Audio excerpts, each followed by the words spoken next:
जय श्री कृष्ण भक्तों, श्रीमद् भगवद गीता अध्याय 5 श्लोक 8। नैव किंचित करोमीति युक्तो मन्येत तत्त्ववित् पश्यन् शृण्वन् स्पृशन् जिघ्रन् अश्नन् गच्छन् स्वपन् श्वसन्।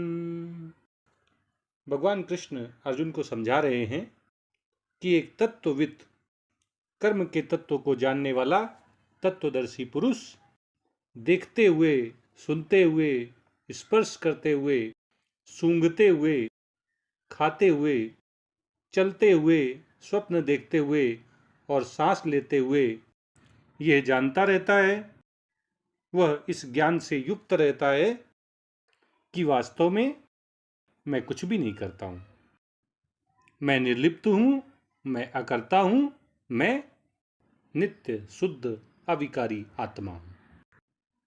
भगवान कृष्ण अर्जुन को समझा रहे हैं कि एक तत्वदर्शी जो कर्म के तत्व को जानता है, जो परमात्मा के ज्ञान से युक्त होता है, जिसे आत्म स्वरूप का बोध होता है, जो ये जानता है कि मैं आत्मा हूं और आत्मा सदा निर्लिप्त रहता है, वह किसी भी क्रिया का कर्ता नहीं होता है, आत्मा नित्य निर्लिप्त अविकारी होता है। ऐसा तत्वदर्शी ज्ञानी पुरुष अपने सभी कर्मों को करते हुए भी हमेशा इस बात को अपने अंतःकरण में जानता रहता है, वह इस ज्ञान से हमेशा युक्त रहता है कि वास्तव में मैं कुछ भी नहीं करता हूं, मैं कुछ भी नहीं करता हूं। ये क्या बात हुई? ज्ञानी पुरुष ऐसा क्यों मानता है कि मैं कुछ भी नहीं करता हूं? आप तो इस ज्ञान में स्थित रहते हैं। नहीं, तो एक ज्ञानी पुरुष इस ज्ञान में कैसे हमेशा स्थित रहता है कि कर्म तो सभी हो रहे हैं, लेकिन वह उनका कर्ता नहीं है। देखिए, ऐसा नहीं है कि एक सांख्य योगी अपने कर्मों को करना छोड़ देता है।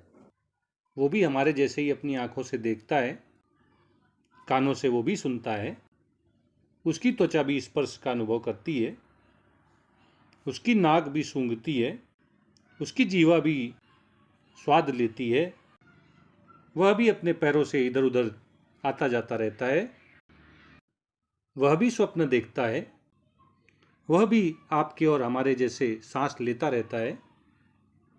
लेकिन चूंकि उसे आत्मस्वरूप का बोध होता है, वह जानता है कि मैं विशुद्ध आत्मा हूं, मैं परमात्मा का अंश हूं, वह इस ज्ञान को हमेशा अपने अंतःकरण में धारण किए रहता है।